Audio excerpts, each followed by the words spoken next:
qu'est-ce que ça veut dire et pourquoi est-ce que la ville soutient ce genre d'initiative? Parce qu'on pense qu'il y a énormément d'autocensure, il y a beaucoup de difficultés à projeter l'enfant dans des études longues qui paraissent inaccessibles, et en les faisant entrer physiquement dans l'université, en les faisant rencontrer des étudiants qui peuvent paraître très abstraites, je crois qu'en faisant toutes ces actions, on leur donne l'autorisation de grandir et de s'éduquer.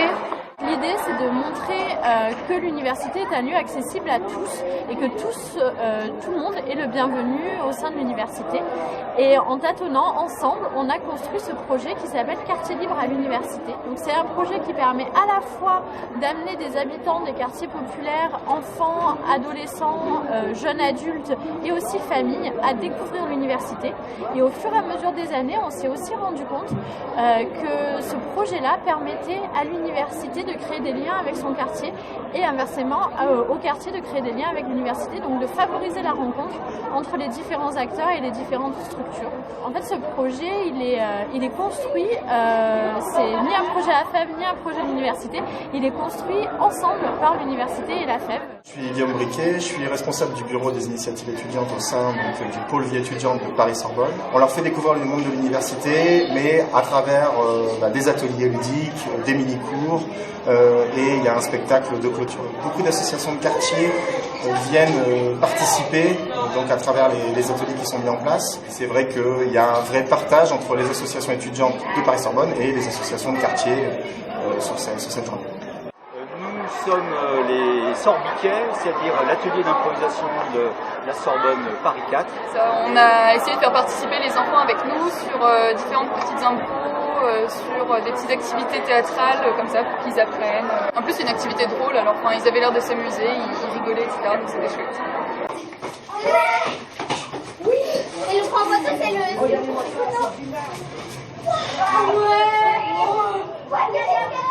Ça fait maintenant 3 ans qu'on est sollicité pour cette opération Quartier libre. Donc le service des sports de Paris-Sorbonne répond toujours à cette sollicitation. Donc on banalise le gymnase sur l'après-midi et puis donc on met en place une dizaine d'ateliers sportifs variés. Quartier libre, c'est une initiative effectivement qui nous tient à cœur au niveau sportif.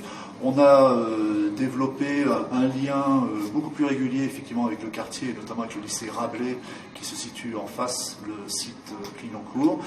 C'est un peu tout l'enjeu de cette ouverture, Quartier libre à l'université, c'est l'ouverture de l'université à tous les publics plus jeunes qui, nous l'espérons, deviendront un jour étudiants en nos lieux pour montrer à tous que l'université est un lieu qui n'est pas fermé sur lui-même mais qui existe dans la cité et qui est ouvert à tous les publics, un lieu de rencontre, d'échange.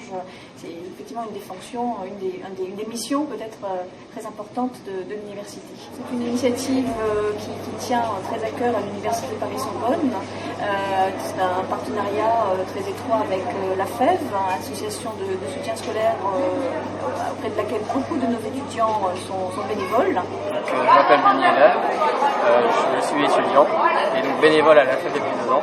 Je m'appelle Com, je suis en L3 d'histoire à Paris 4 et je suis aussi membre de l'association AFEV.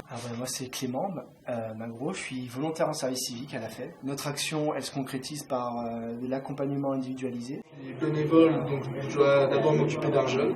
Alors c'est une jeune qui est en 5e, qui a 12 ans, qui s'appelle Zinkin. Elle est chinoise, donc je l'aide un peu à mieux parler français, à mieux lire, et dans tous ces un peu les devoirs qu'elle a à faire, les difficultés qu'elle a dans certaines matières. Le collégien est là, il s'appelle James. Je l'aide en fait dans ses devoirs, pour s'organiser. Aussi je l'aide à avoir une ouverture culturelle. C'est vraiment un seul enfant avec un seul étudiant. On n'est pas sur du cours, on organise énormément de sorties pour ces enfants. Et voilà, et les quartiers libres en font évidemment partie, c'est un peu la grande sortie de fin d'année. On vient découvrir ce que c'est l'université.